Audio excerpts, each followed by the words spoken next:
So Denver legalizes magic mushrooms. It's hard to believe because obviously you already have recreational pot and you have medicinal pot in Denver, of course, and throughout the state of Colorado. But Denver specifically as a city has legalized magic mushrooms. And we have a really interesting clip on this. Let's hear it, Adam.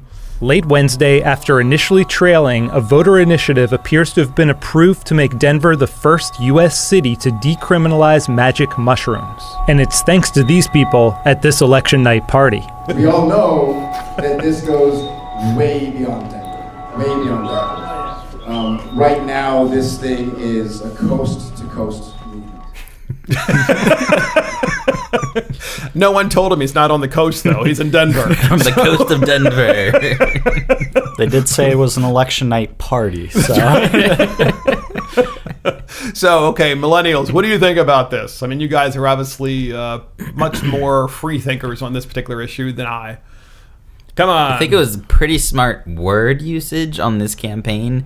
I don't know anything about the product or the mushrooms or anything about that, but to call it magic mushrooms versus like hallucinogenic mushrooms, I think like was really smart, because magic mushrooms don't sound that bad, right? It's magic. That's cool, like Jack's magic beanstalk or whatever. But magic mushrooms don't sound as bad as if you like say, well, they make you hallucinate and you could go into panic attacks and things like that. Sure. Did AOC grow those in her garden? You know, in the backyard garden? It's going to make smoothies.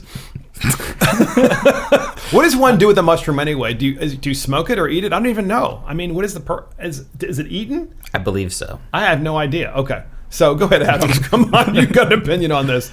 I mean, come on. Denver seems to be... Basically, Denver has made itself a destination for people who want to get high. I mean, I really feel like, in all seriousness, that's what they want to do. That's who they want to be. Kind of like Amsterdam of the American Midwest then, or the West, wherever it is. It's not on the coast. I know that much. So. Right. No, I understand. But that was kind of a squirrel comment. We need to squirrel. No, but I mean... You are in that chair. So yeah, but I don't know what they're getting at, other than I guess the largest concentration of people that want to use drugs live in Denver, if that's the case. Yeah. I mean, because I think this is regulated just like marijuana is, where it's on the federal law, so they can't actually like legalize it. They can just make city ordinances or pass city laws that say, well, it's not that important, like don't arrest people for it. Sure. And I always feel like when you legalize, first of all, they legalize marijuana, right? It's recreational marijuana, and then now you have the mushrooms. So then you use the mushrooms and it creates some sort of other ailment, and you say, you know what, I'm going to smoke pot now because, you know, I now I have extra depression or I have something else. I mean, who knows? I mean, what do we really know the long-term effects of all of these kind of over-the-counter drugs that they're offering? I mean, we don't. Not yet. Yeah, I don't think so. No. Yeah, and I think it's interesting that they say this is a coast-to-coast movement. Like they're hoping that this will spread. Kind of scary, actually. Like they're just like, well, they say, well, we're not talking about, you know, legalizing cocaine yet. Yeah, right. And when you look in the comments, basically all the comments are about, well, we just legalize everything.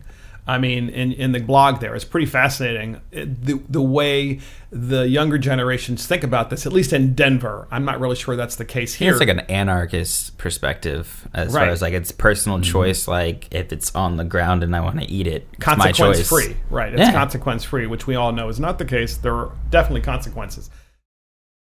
Hey everybody, this is Mark Fisher with Mark and the Millennials. Don't forget to like this video and subscribe to our channel.